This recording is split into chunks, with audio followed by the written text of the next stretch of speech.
खोरठा भाषा संज्ञा पार्ट 2 चलिए शुरू करते हैं। अगर पार्ट 1 नहीं देखे होंगे तो पार्ट 1 जरूर देखिएगा। शुरू करेंगे 30 नंबर से। रामगढ़ देख प्रखंड विकास पदाधिकारी कौन संज्ञा हकई। तो यहाँ पर विशेष रूप से किसी एक व्यक्ति के बारे में बोल रहा है। रामगढ़ प्रखंड विकास पदाधिकारी तो व्यक्तिवाचक संज्ञा होगा, क्योंकि एक विशेष व्यक्ति के बारे में बोल रहा है तो व्यक्तिवाचक संज्ञा बी ऑप्शन सही है। अगला प्रश्न 31 नंबर, इसमें क्या बोल रहा है। ऊ एगो साइकिल किनलई ई वाई के साइकिल कौन संज्ञा हकई। तो साइकिल नाम से पूरे दुनिया का साइकिल का पता चल रहा है, यानी कि साइकिल जाति का पता चल रहा है तो जातिवाचक संज्ञा होगा। ए ऑप्शन सही है। अगला प्रश्न 32 नंबर, इसमें आपसे क्या पूछा है। पहाड़ कौन संज्ञा हकई। पहाड़ का मतलब पर्वत, पहाड़।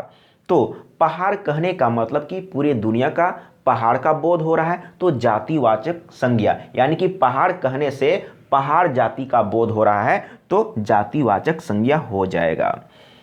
33 नंबर में महुदी पहाड़ कौन संज्ञा हकई। अब यहाँ पर पहाड़ की बात हो रहा है लेकिन विशेष रूप से महुदी पहाड़ की बात हो रहा है तो महुदी पहाड़ पूरे विश्व में एक ही होगा तो व्यक्तिवाचक संज्ञा। यहाँ पर एक विशेष पहाड़ के बारे में बोल रहा है तो व्यक्तिवाचक संज्ञा, बी ऑप्शन सही है। अगला प्रश्न 34 नंबर। 34 नंबर में आपसे क्या पूछा है। सागर समुंदर कौन संज्ञा हकई। तो सागर कहने से पूरे दुनिया का सागर का बोध हो रहा है, समुंदर कहने से पूरे दुनिया का समुंदर का बोध हो रहा है, समुंदर जाति का बोध हो रहा है, सागर जाति का बोध हो रहा है तो ये हो जाएगा जातिवाचक संज्ञा। इसी तरह का प्रश्न आपसे पूछा जाएगा। 35 नंबर में आपसे क्या पूछा है। हिंद महासागर कौन संज्ञा हकई। तो हिंद महासागर यहाँ पर विशेष रूप से पूछ रहा है हिंद महासागर के बारे में। सागर तो बहुत है, सागर कहने से पूरे दुनिया का सागर, लेकिन हिंद महासागर कहने से सिर्फ और सिर्फ विशेष रूप से हिंद महासागर तो व्यक्तिवाचक संज्ञा होगा। डी ऑप्शन सही है। अगला प्रश्न 36 नंबर। 36 नंबर में आपसे क्या पूछा है। पारसनाथ पहाड़ कौन संज्ञा हकई। तो यहाँ पर पहाड़ का मतलब पर्वत, तो पारसनाथ पहाड़ पूरे दुनिया में एक ही है जो कि झारखंड में है तो यहाँ पर किसी एक विशेष पहाड़ के बारे में बोल रहा है। तो सबसे पहले व्यक्तिवाचक संज्ञा के बारे में थोड़ा सा समझ लीजिए।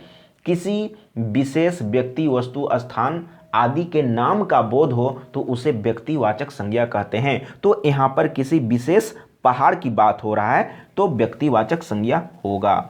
अगला प्रश्न है NH33 कौन संज्ञा हकई। तो NH33 विशेष रूप से NH तो बहुत सा है दुनिया में, लेकिन यहाँ पर 33 की बात हो रहा है, विशेष रूप से बात हो रहा है तो व्यक्तिवाचक संज्ञा होगा।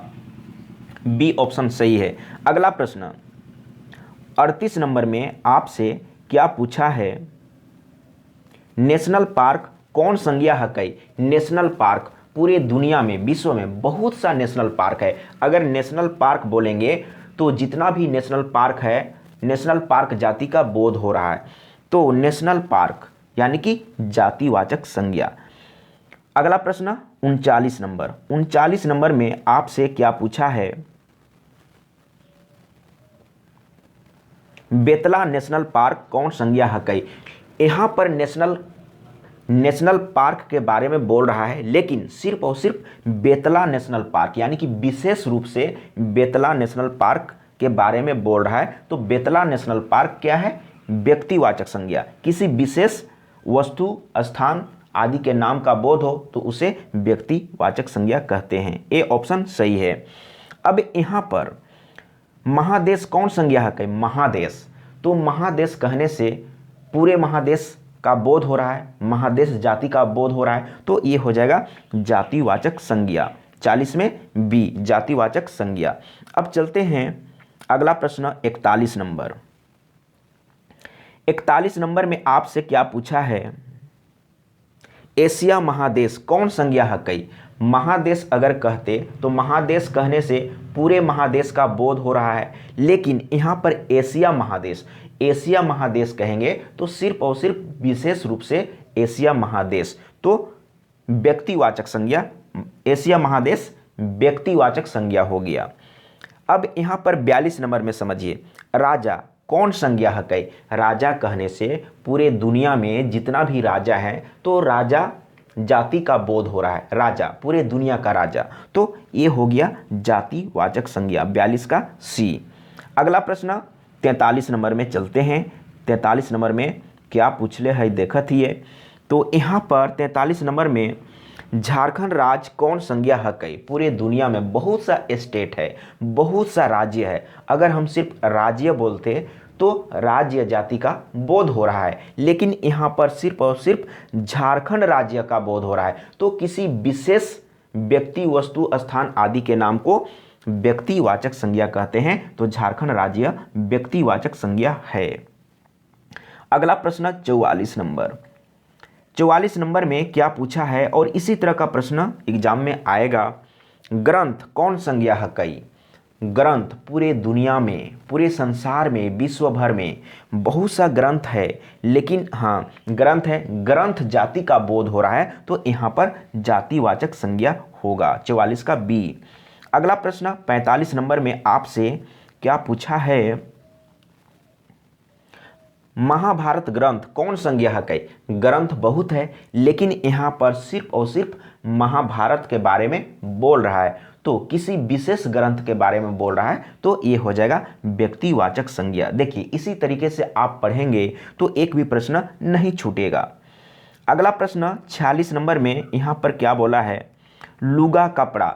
अब यहाँ पर समझिए, लुगा कपड़ा, गहना गुड़िया, ये सब क्या होगा।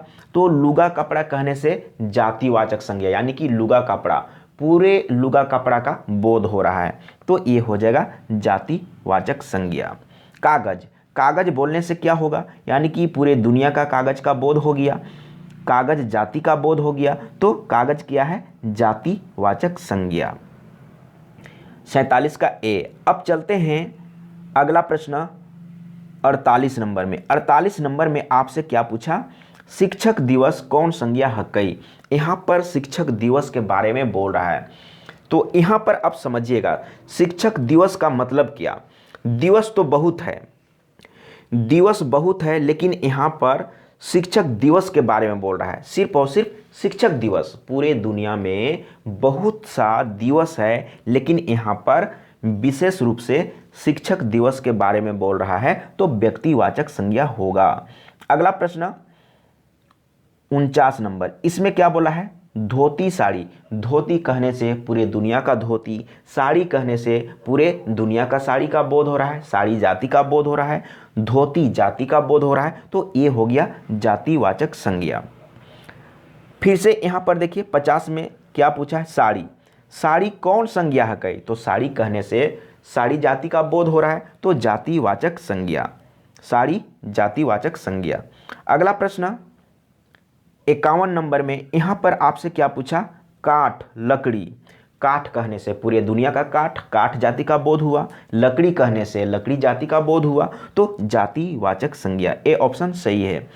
अगला प्रश्न अब यहाँ पर 52 नंबर में क्या पूछा है। सोना कौन संज्ञा है कई। तो सोना, चांदी या वैसा वस्तु जिसको हम नाप सकते हैं, तौल सकते हैं, द्रव्यवाचक संज्ञा होता है, तो यहाँ पर सोना क्या होगा, द्रव्यवाचक संज्ञा। अगला प्रश्न चलते हैं। कुर्सी। अब यहाँ पर कुर्सी आ गया, तो कुर्सी कहने से पूरे दुनिया का कुर्सी का बोध हो रहा है, कुर्सी जाति का बोध हो रहा है, तो ये हो जाएगा जातिवाचक संज्ञा।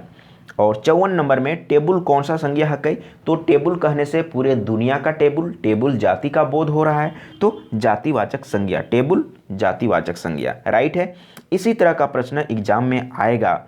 अगला प्रश्न 55 नंबर में आपसे क्या पूछा। लोहा कौन संज्ञा है कई। तो लोहा, सोना, चांदी जिसको आप नाप सकते हैं, तौल सकते हैं, ये सब क्या है, द्रव्यवाचक, द्रव्य है, द्रव्यवाचक संज्ञा। तो लोहा क्या होगा, द्रव्यवाचक संज्ञा। सी ऑप्शन सही है। अगला प्रश्न 56 नंबर।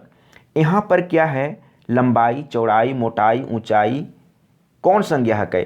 तो अगर लंबाई चौड़ाई की बात हो, लंबाई चौड़ाई क्या है, एक गुण है, ठीक है। तो लंबाई, चौड़ाई, मोटाई, ऊंचाई ये सब भाववाचक संज्ञा है, तो डी ऑप्शन सही है, भाववाचक संज्ञा, याद रखिएगा। अगला प्रश्न, लुआठी। अब यहाँ पर देखिए, लुआठी पत्रिका कौन संज्ञाहक है?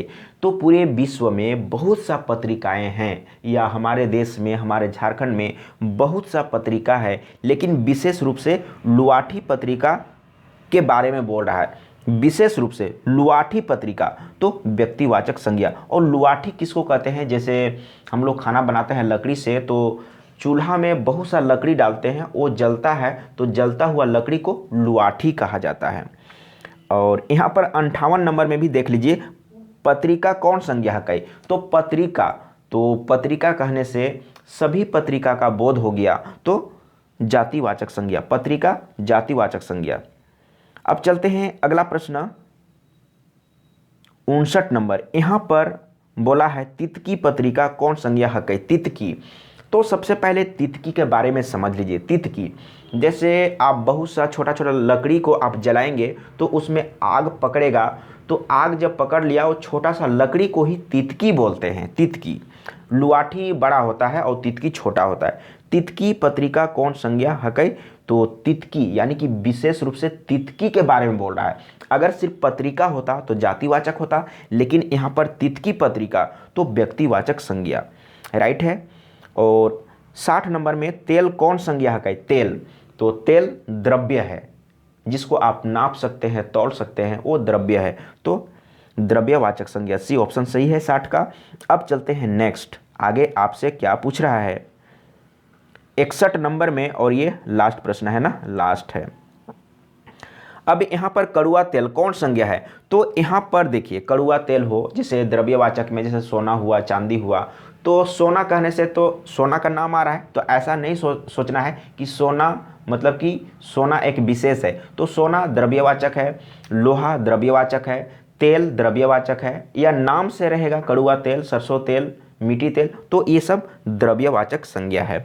तो यहाँ पर क्या हो जाएगा, कड़ुआ तेल कौन संज्ञाहक है? तो द्रव्यवाचक संज्ञा। बिल्कुल समझ में आ गया होगा, तो इसी तरीके से आप कंटिन्यू वीडियो देखते रहिए।